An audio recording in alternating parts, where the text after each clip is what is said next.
Welcome to the Conscious Classroom podcast, where we're exploring tools and perspectives that support educators and anyone who works with teens to create more conscious, supportive, and enriching learning environments.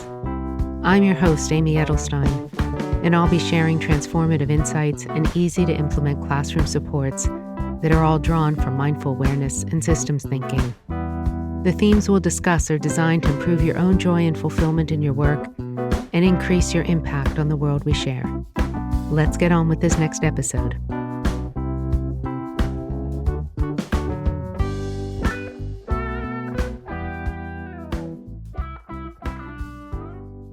Hello, and welcome to the Inner Strength Monthly webcast, where we're exploring topics of relevance to educators and sharing perspectives and solutions that we draw from mindful awareness and systems thinking. These solutions can improve your effectiveness, vitality, as well as your fulfillment and joy in your work. We all come to the teaching profession with a love of learning and a love of igniting that spark in the youth that we work with.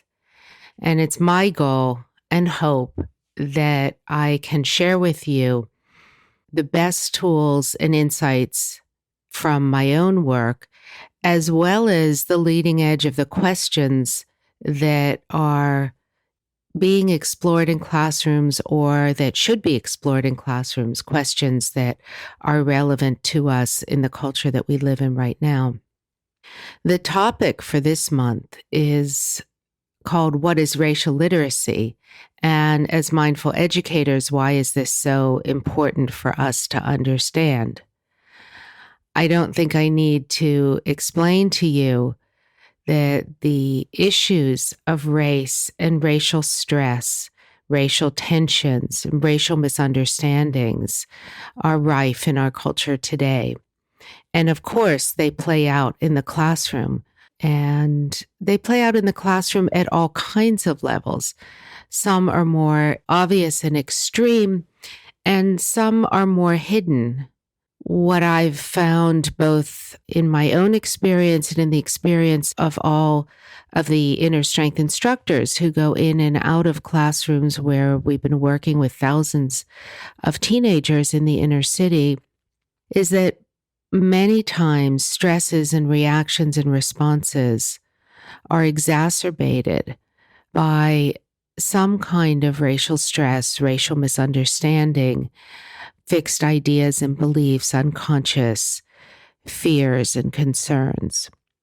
We want to make those conscious using our practice and tools of mindful awareness so that we understand what's going on in ourselves, what the triggers are, how they manifest for us, and so we can respond much more skillfully to diffuse tensions around us, to support kids who may have been misunderstood, and to create a more connected, caring, and conscious environment in the schools that we work in or with the teens that we work with.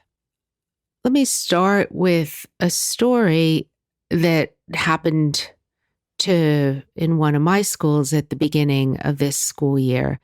This kind of story may or may not be familiar to you in the setting in which you teach, but it's a story that you've probably seen on TV or heard about or worry about as arising either in your experience or with some of the teens in your lives. And it's something that I feel illustrates a lot of the complexity that we have to work with and the reactions and the responses. I was on the phone with one of the school coordinators from the mayor's office talking about our first week of the mindfulness program at this particular high school. We were very excited because we've been working for over a year to get reset or sanctuary room established in the school.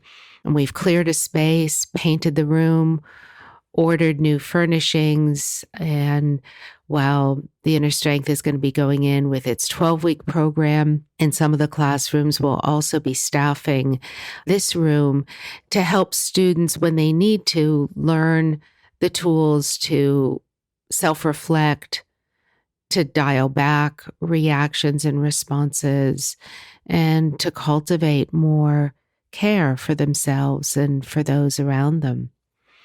As I always do, I ask the coordinator, so how's it going? What's happened this week? What's on everyone's mind? Is there anything particular that the kids are involved in, or testing, or unexpected school events that I should know about before going into the school? And she said, well, actually, yesterday there was a big incident at the school, and the kids are still riled up about it. The police had come to that neighborhood, and they had created a strong presence around the school during school hours at the later part of the day. Now, what the kids and the faculty didn't know was that the police had had a tip that there was a gang who was planning on coming to that area and starting a big fight, which could have meant a lot of injuries, and in that neighborhood, potentially even fatalities. So the police were there, and it was an elevated situation, which of course the students didn't know about. There was a young man in one of the upper grades who was on his free period and had left the school to go around the corner to the convenience store or the 7-Eleven to get something to eat. Sometimes these kids have breakfast, or they have first lunch, which is at 8:30 in the morning, kind of crazy schedule. And if they haven't eaten all day, they're hungry, and they often go around the corner to grab a sandwich and go back to class. Well, the police were there and wouldn't allow this young man to pass. And he didn't understand why. And so he started arguing with them. All he wanted to do was walk around the corner. The police would not let him pass. The student was probably hungry, probably irritated, and began talking back to the officer because he couldn't see any reason why they were there and why they wouldn't let him walk around. The officer, of course, was there to protect the safety of the kids. The situation got a little escalated, and the police, I'm not sure exactly what happened, but in some way restrained the young man. I don't believe they were excessively rough, but they stopped the young man and were not permitting him to either go back to the school or to pass. And, he was now being talked to and was under their jurisdiction. A girl came out of the school who was friends with this boy and saw him being stopped by the police and was triggered. And she came out and was shouting at the police to let him go. And she overreacted and was so extreme in that situation that the police had to take her into their custody.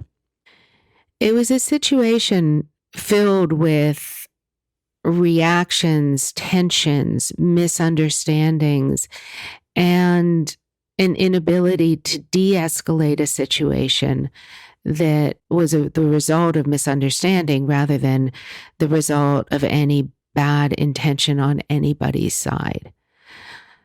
The young woman was now in much more trouble than she had ever anticipated, and it was one of those things that happened in a flash and resulted in some more serious issues for that young woman's future.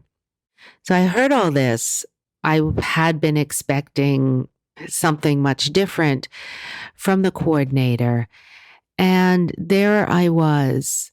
How do I respond? How do I express empathy for the situation, respect for the law and the hierarchy, an understanding of the triggers these teens experience and why, an ability to offer support, maybe extend possibilities for de-escalation in the future, and take in a situation which is just so very unfortunate and which seems more and more common these days as our police become more and more trained to react before thought with force, and our kids are less and less able to control their outbursts and respond to situations. This is what we're going to talk about today. Now, hearing that story, for a moment, touch base with yourself. Notice how you would respond right away. Were you angry with the teens for not being obedient? Would you have shouted or criticized them? Were you angry with the law enforcement officers for being excessively militarized and trained to react with more force than understanding? Were you upset with the school? Did it remind you of things you've experienced in your own life? Notice what's happening in your body.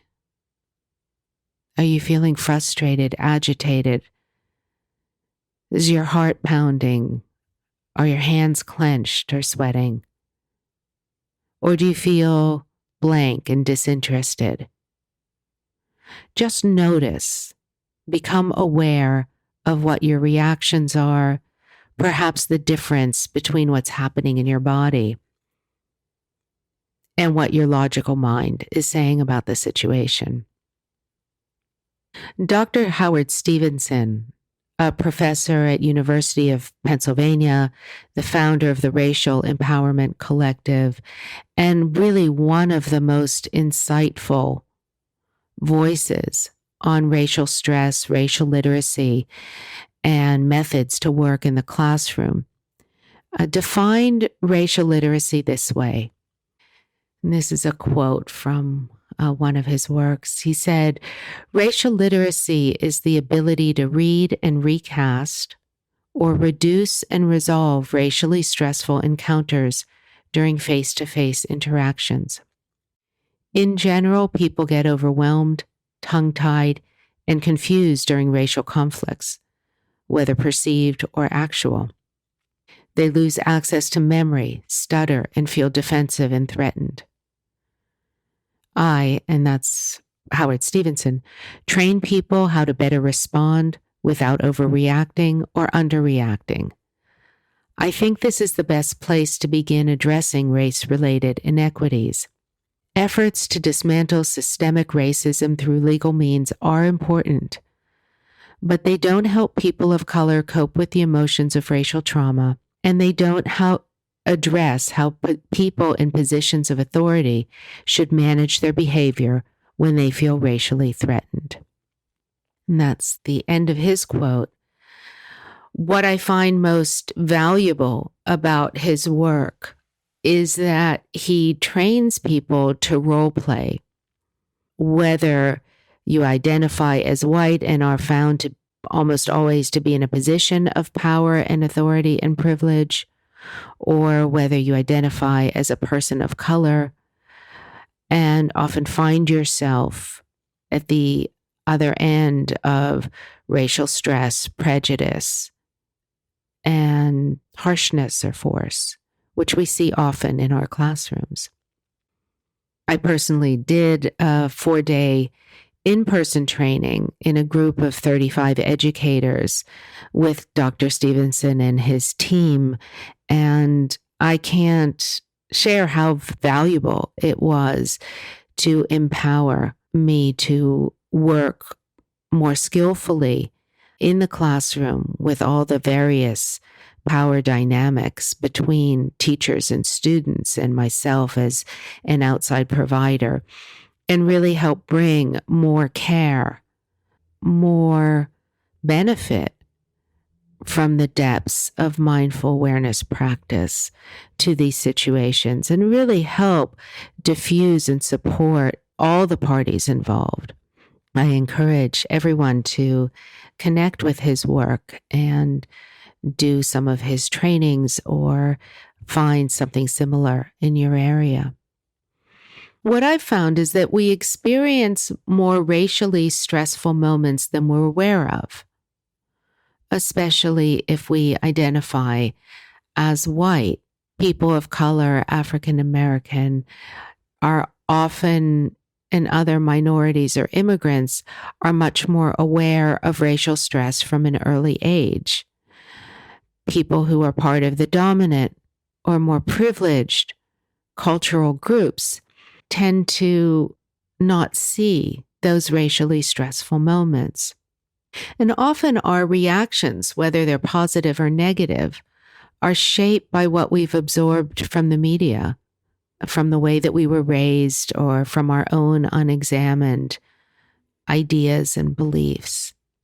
Becoming aware of how a dynamic can be tinged by some of these attitudes will help us respond with more skill and will help us be able to draw from our deeper humanity and connect or dial back fear, anger, or reaction.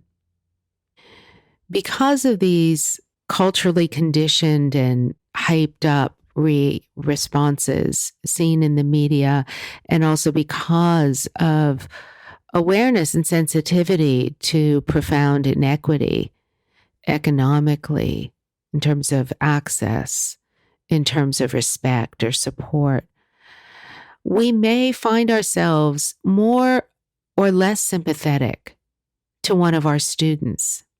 We may always identify with the underdog and support them, perhaps without finding out the facts or attitudes. We may be more harsh towards the underdog. We may bias and have beliefs and stereotypes about the young men and young women in the schools that we serve. We may preference the quiet ones. We may preference the noisy ones, the active ones. As educators or mentors of teens, we know that there are certain things that trigger us and certain things that evoke our care and softer responses. Oftentimes, when we're in a public setting or in a classroom, our reactions are tinged, often unconsciously, by our culturally absorbed attitudes about race. Using the tools of mindful awareness, of developmental thinking, of systems, relationships, we begin to understand that our reactions are not just personal. They're not just our own individual reactions and responses. We can't entirely separate the way we think and the way we respond from the way we've been conditioned by images in the media, in culture, by attitudes that we absorbed unconsciously from our own childhood. Employing the tools of mindful reflection really help us become conscious so that we can transcend fixed and limited beliefs that we may not even know that we're carrying, and so that we can respond from our deeper humanity, our more evolved sense of care, and our greater compassion for all of the frictions in culture and the way that we bounce off of those. If I take the three main aspects of the inner strength system and what we try to inspire and apply them to racially stressful situations, you can see that through this type of work, we're developing quite a toolkit. And those three main qualities that we try to cultivate are care, calm, and curiosity. How do the three primary touchstones of calm, care, and curiosity help in situations like the one I described?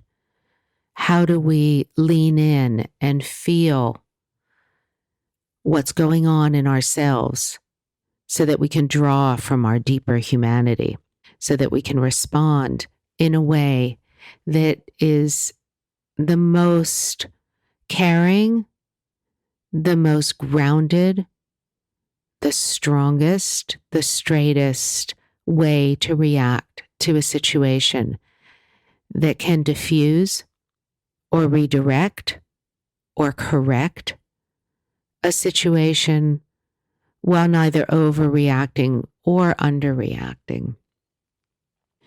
Mindful awareness is an incredible tool in these charged situations right in the moment.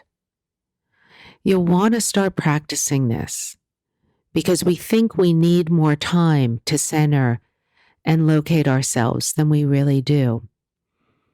Our familiarity with mindfulness on breathing, with body scan exercises, with the awareness of physical sensation can really help ground us and provide us with a lot of useful information about how we're actually responding.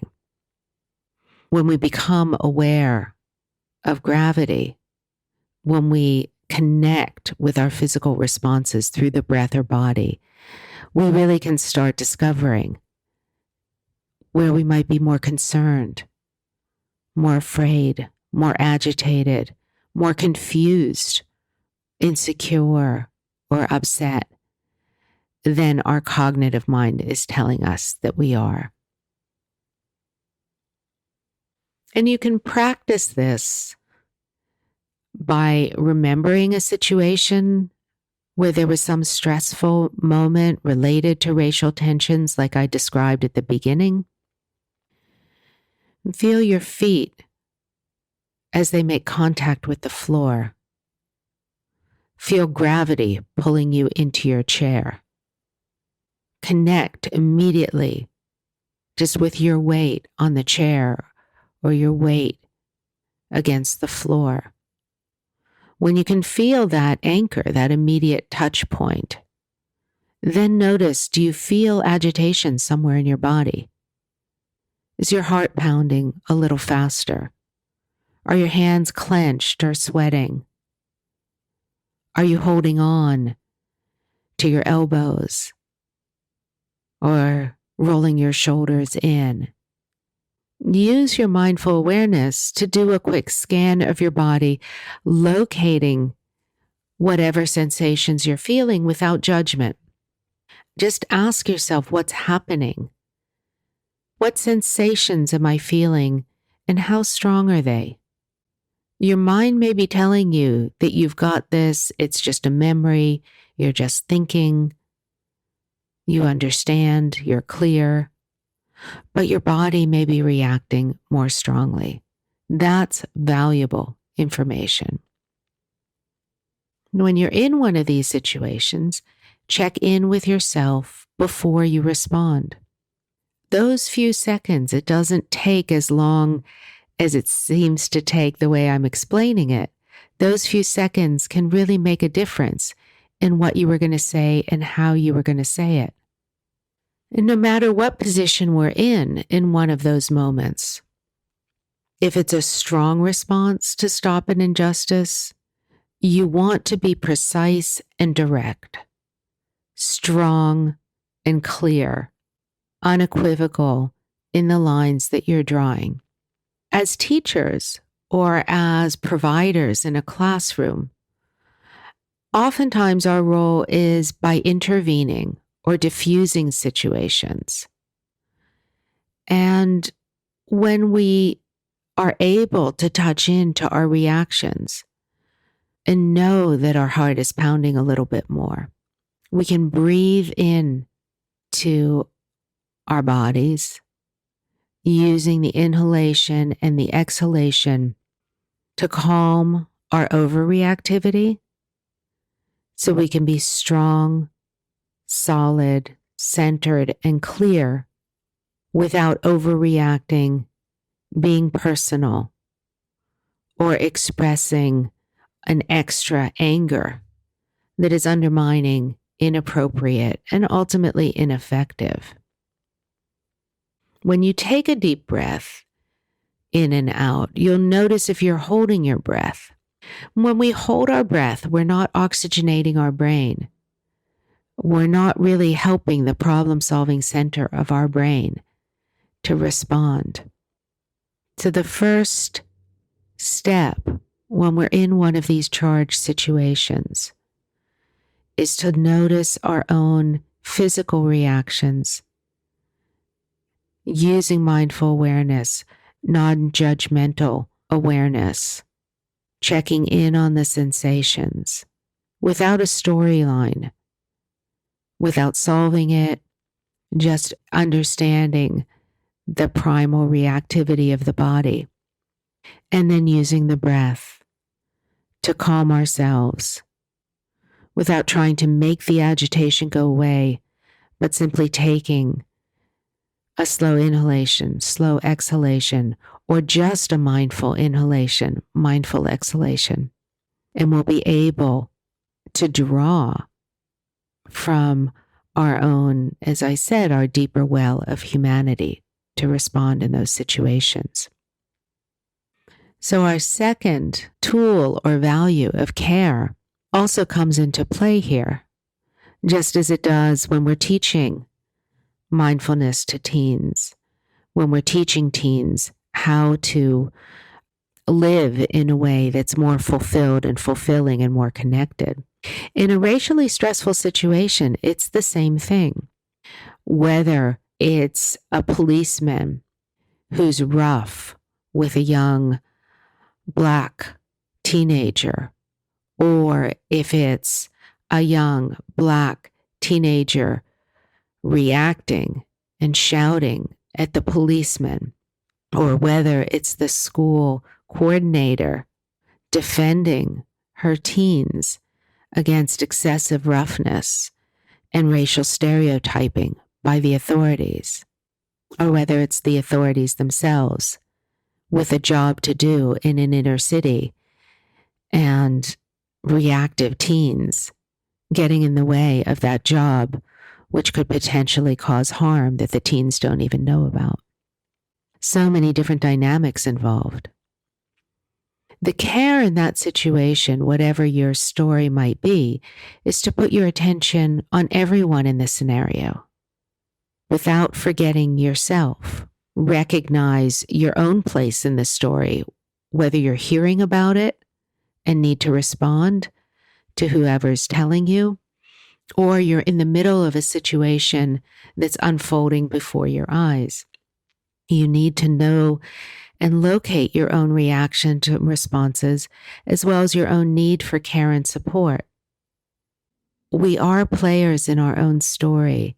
We often just assume that we're okay and disregard our needs or disregard our agitation and assume that we're fine, especially if we're a teacher or a mentor or a counselor or a parent. We assume that we don't need to pay attention to ourselves and we need to tend to others. But of course, we need to tend to ourselves first. As they say on the airplane, put your own oxygen mask on before you help the children who are with you. And in this racially stressful scenario and protocols, you need to tend to yourself first. So care for yourself. What are your reactions and needs and fragilities and vulnerabilities and sensitivities and triggers? And how can you be caring for everyone involved? Know that you don't know the whole story. Know that everyone is the result of so many cultural forces shaping their reactions. So much training that may be not best serving them in that moment. So much roughness that's become part of how we respond to each other in our culture these days. So being able to take all of that in, taking in the humanity of every individual involved. Not just their roles and their uniform, their age, their behavior, whether they look together or they look hyped up. But connect with their humanity, that young girl who's responding, protecting her friend. Yes, she shouldn't have started shouting at the police. But yes, she also is 16 and caring about her friend and not very in control of her emotions. And when you connect with that care, and again, in those moments where a racially charged situation is unfolding, it seems to go very quickly. But when we practice for identifying that care, we can really touch into that much more quickly than we imagine. Because it's not just a cognitive, intellectual working things out. It's a heartfelt response. It's a heartfelt connection with everyone else's humanity. And when we connect with that, then we're ready to have a response that's appropriate, ethical, strong, and kind for all the parties involved. That response then gives us strength. It gives us a sense of powerfulness, because oftentimes we feel inept in those moments, but we're always able to respond at a human level when we take in the complexity and the fragility, even of those who seem tough in front of us. We can draw through our practice of love and kindness reflections on a reservoir of love and care that's not limited to ourselves, that draws from that sense of goodness that's just inherent in the fabric of the universe. You can see how an ongoing love and kindness practice trains us for these moments. It really makes those tools and those attitudes accessible. We can draw from them quickly. We're going to do a love and kindness practice at the end of this to really help anchor this conversation in that sense of goodness and in our own ability to express care and to feel care and to cultivate care. The third element that we emphasize in the inner strength system is curiosity, and that also certainly applies to our responses in racially stressful situations. Are we interested in the dynamics involved? Are we interested in our own responses? Can we stand in the shoes of each of the individuals in the scenario? What was their morning like? Where did they wake up? What might have happened? What are the pressures of their job or home life? What other responsibilities might they be shouldering? Can we connect with them?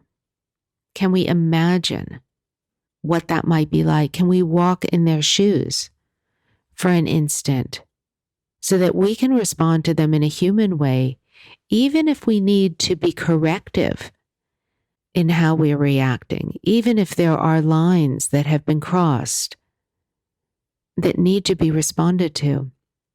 Can we understand that individual's humanity so that the way we correct might have a better chance of having a positive and transformative outcome? Now, after we connect with them, those individuals involved in any scenario personally, look at it culturally. What are the cultural factors in any racially charged situation? Consider this. Who is inherently believed? Who has the power and the privilege? If you don't know and you haven't reflected, what can you learn about historical backgrounds to racial dynamics in the country that you're in that could change how you feel, that could challenge what you believe is innate or earned? There are some incredible resources now that lay out historical constructions of race and privilege. And they're important to open up to, especially if we find ourselves in the middle of a school situation where kids come from all over and they're coming with their own internalized beliefs about themselves and their culture, the culture they come from, and the culture that they've moved into also has beliefs about them. Very important to understand and unpack, deconstruct historically how this has come about so that it's not just personal. You're not just expecting any individual to be able to transcend a momentum that's been going on for hundreds of years, if not thousands. The open awareness practice really helps with this. As we rest in open awareness and allow our attention to expand, creating space around any issue or thought, it allows different insights to arise. It allows for us to see issues in different relationship to each other. It allows us to move around an issue and see it from another perspective, to make space for things that we didn't already know. When we start making space through open awareness, just letting everything be, letting everything go, focusing on that infinite backdrop of the screen of awareness, focusing on infinity stretching out in all directions, we're able to hold new historical information and let it shake and rock our fixed beliefs. When we can expand using our open awareness practice, we can let those fixed beliefs crumble and have new, more informed understandings of how we got to where we got in culture to emerge in our inner eye. This is a process, and it's not a process that comes about by force. It's a process that we have to be gentle with, we have to make space for. Regardless of what our position is, whether we've been part of a group in culture that's been oppressed, or part of a group in culture that has been privileged and responsible for that oppression, that open awareness will enable you to have access to a field of potential and capacity and understanding and healing, and also strength.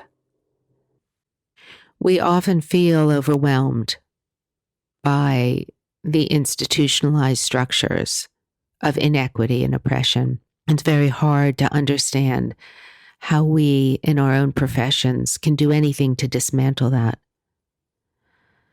What we can do, and is very much in our hands, is dismantling the inhumanity that arises between us and another individual. We can create connections. We can create bridges. We can take responsibility for our own conditioned responses in the moment, our own conditioned prejudice, fixed beliefs, unequal attitudes, and connect with another's humanity so that we're building a culture that's different between us on a day-to-day basis. That's within our hands. And when we feel that we are able to make changes in the way we respond, then we know that there is movement, that we're in a process, there's possibility. And in that possibility, you realize, well, anything can happen. It can take time to change things over culture, but once we start working one-on-one, we feel buoyed by that sense of optimism and possibility and potential and hope. And that is so very important. As teachers, mentors, parents, educators or counselors of any kind, being able to express and embody positivity and hopefulness in the middle of a racially charged environment is rare and essential. And when we embody that positivity and hope and optimism and connection and care, then our students absorb that from us, and it enables them to find unexpected capacities for healing trauma, for optimism about their own future. And that little bit of hope and that example of positivity can make all the difference to how they respond and what they believe is possible. One-to-one relationships are powerful. And if we can prepare through our own practice to be present, to be self-reflective, to be able to make space without judgment, and to draw from our deeper humanity, then we are able to demonstrate a small victory over a big problem. And that gives everyone hope. For the next few workdays, I encourage you or challenge you to identify moments where racial stress is at play. Even in an altercation with a coworker or a student where you thought it was just personal, ask yourself if some element of the way you're responding could be because of some racial discomfort, some internalized or habituated reaction, some justified or unjustified fear. It may be internal. It may just be how you feel, not necessarily related to the external situation. It could be related to something you watched or observed or read or heard about that you feel overwhelmed by.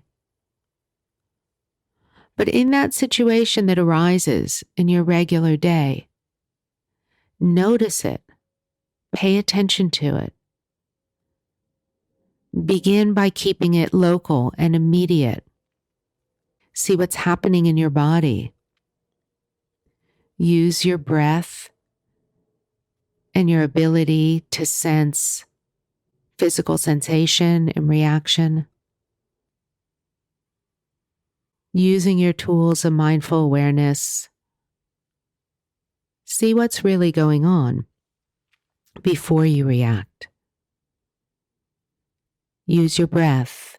Take some breaths before you respond. And then respond with care towards everyone involved, neither overreacting nor underreacting. And if you feel like you didn't do a good job, or if you feel like you did do a good job, later that day, when you're on your own, think through the different ways you could have responded. Write them down. Say those things aloud. Not because you're going to use things that you've rehearsed, but because we don't practice to respond in challenging situations. And as we know from our mindfulness practice, the more we practice, the more those tools are accessible when we need them without thinking. And the same with racially charged situations.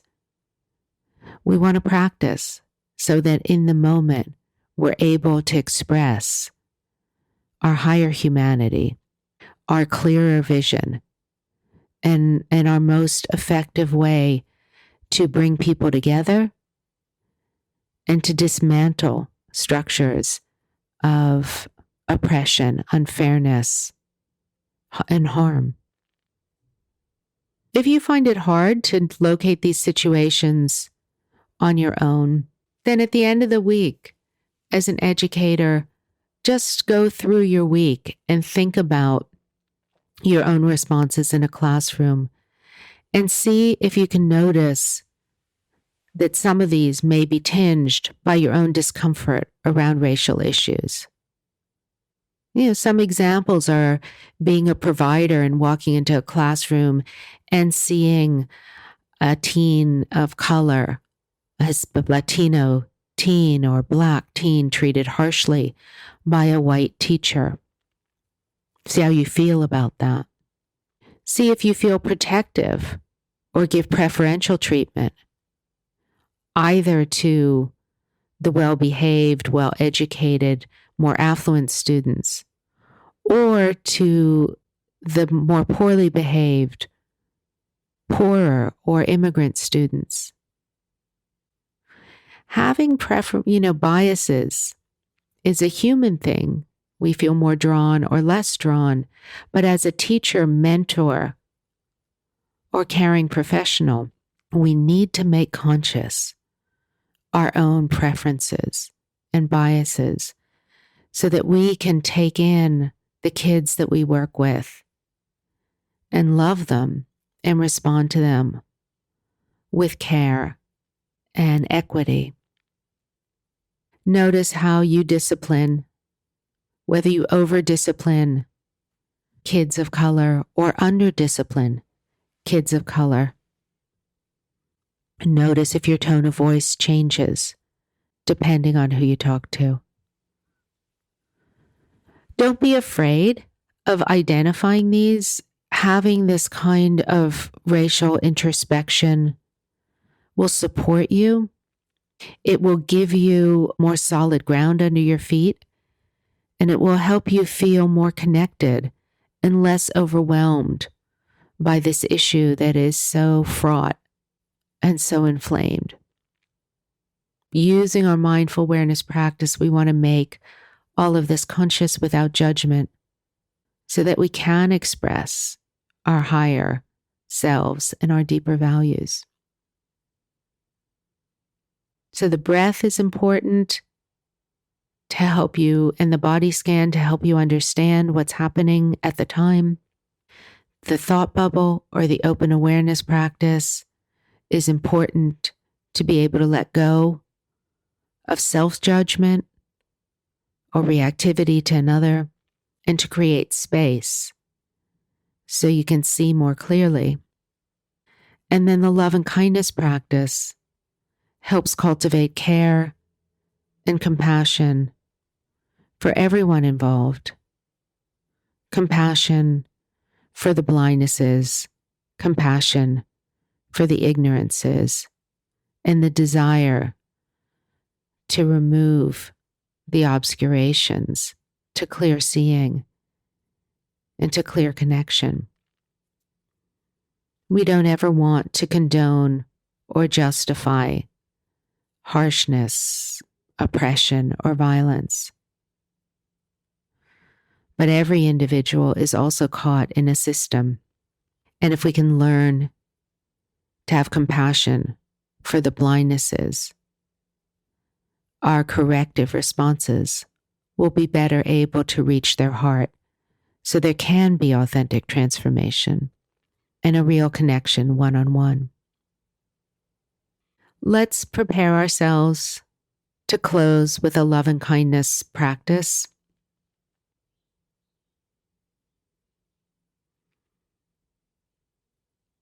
Take a comfortable seat with your legs uncrossed and your feet planted on the floor,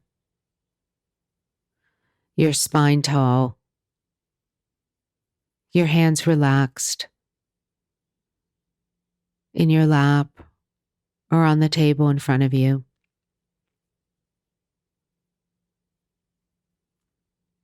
Let your neck be soft and your head floating at the top of your neck.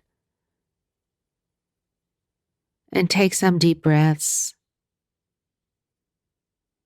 allowing the oxygen to spread through your body, soothing all of the cells of your body,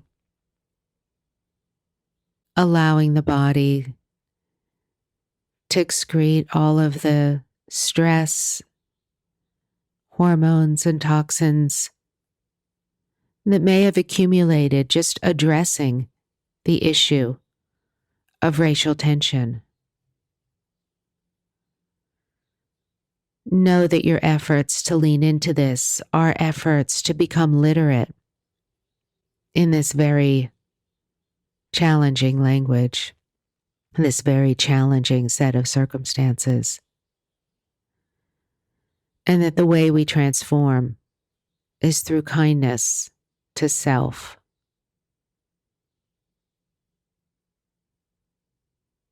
and kindness to other. So let's picture ourselves and let's extend this wish. May I be happy. May I be safe. May I be free from harm and worry. And may I experience love and kindness.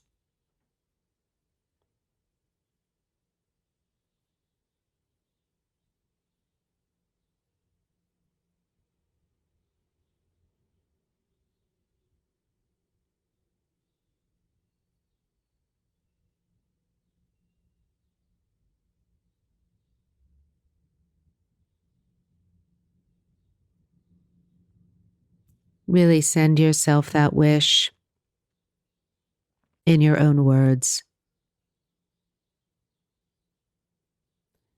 Sending love and kindness to yourself, softening, and being able to receive your own love, your own good wishes for yourself. May I be happy. May I be safe. May I be free from worry and fear. And may I experience love and kindness.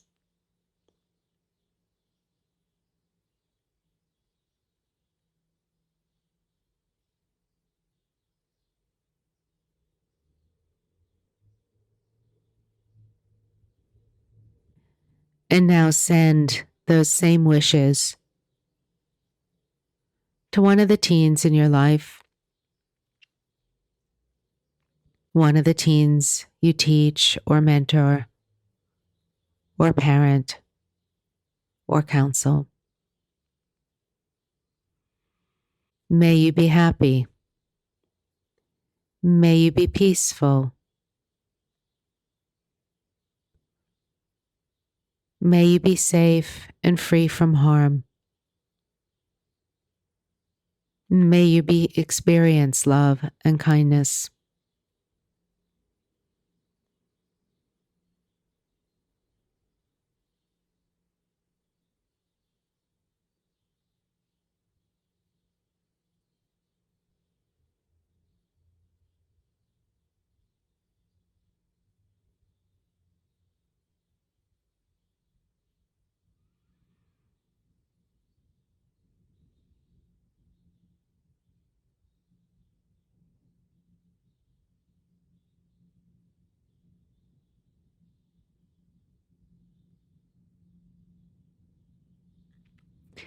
And now send that same wish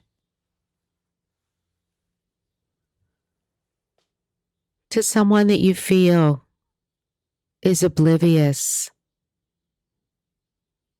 to issues of racial stress, who reacts without care or complexity. And let's send them this wish.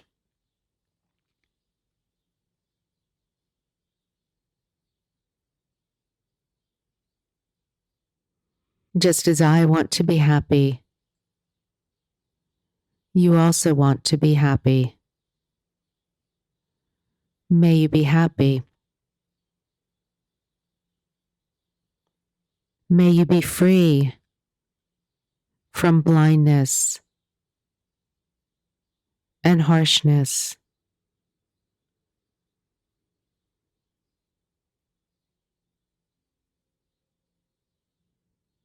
May bad intentions not be actualized And may the dawning of understanding transform your desires to good.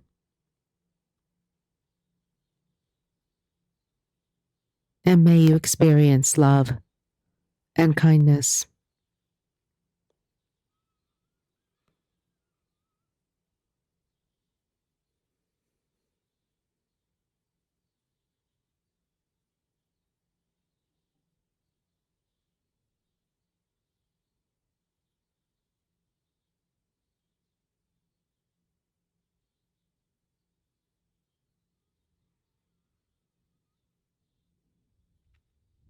And we can bring our attention back and finish the practice there.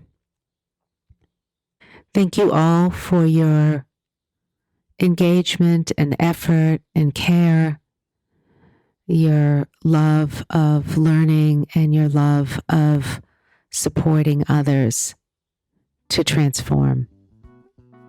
And may you all be well. Thank you for listening to The Conscious Classroom with me, your host, Amy Edelstein. For more information and links, check out the show notes on innerstrengthfoundation.net. And if you enjoy the podcast, leave us a review or subscribe so you don't miss a single episode. See you next time.